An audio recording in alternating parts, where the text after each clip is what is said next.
Hi, my name is Peter Walker, and I'm springboarding this reflection from Matthew 27:46, when Jesus on the cross cried out, my God, why have you forsaken me?"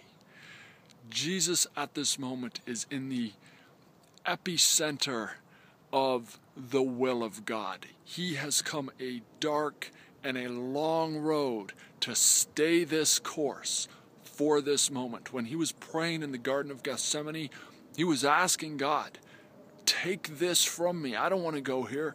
I don't want to go through this.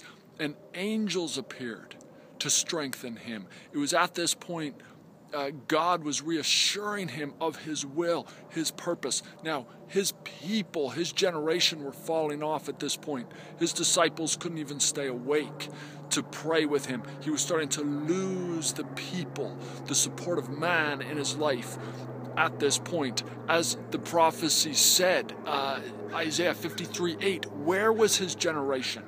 As this Messiah was going through all this distress and suffering, where was his generation? Well, they were starting to fall off.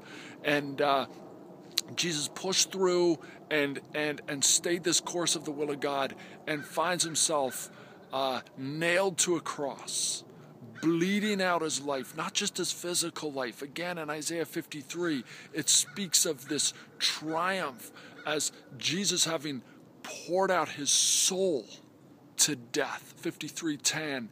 So Jesus has arrived, and in this moment of being in the consummated will of God, he feels as if God's not there. Not only has his generation abandoned him, now as he goes deeper in, he feels as if God has abandoned him when he is in the final arrival of God's will for him.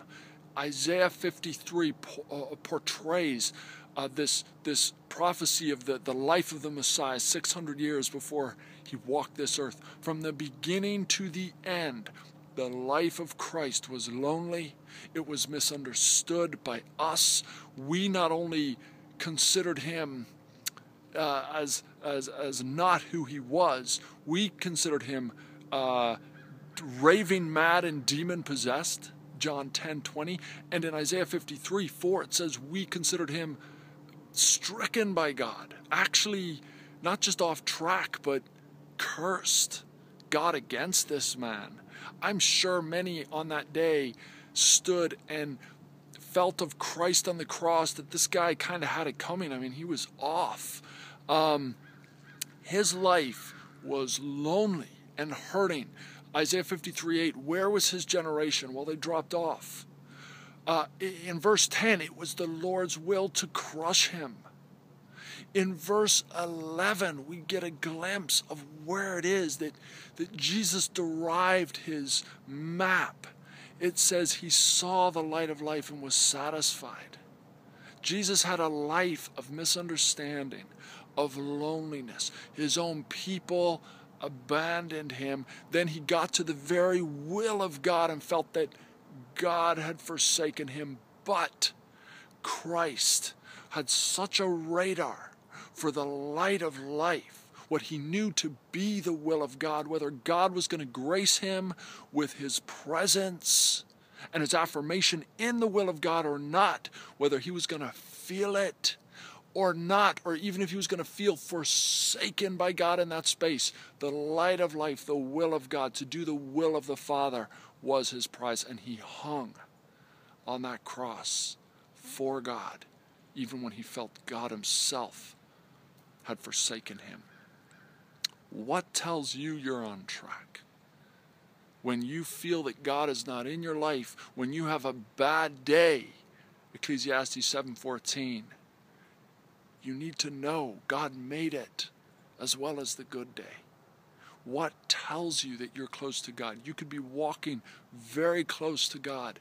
Closest point of intimacy with God may be in your whole life, as was Christ on the cross, and yet feel forsaken by God.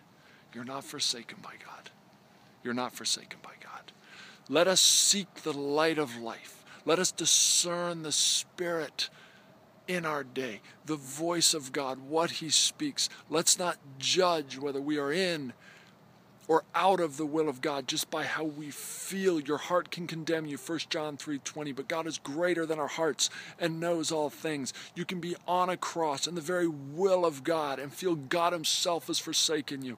You could be walking on water, doing amazing things, and then be suddenly overwhelmed and not see Jesus and begin to sink, and yet He's an arm's reach away. He reached out and grabbed Peter. He was closer to Jesus than any man had ever been before. Mark, I think it's Matthew 14, that story. And Jesus said, Peter, why did you doubt? Don't let darkness, don't let hardship, don't let a crucifixion rob you of knowing and declaring the will of God in your life, the love of the Father over your life, His purposes to prevail in your life. Have the victory. God bless you.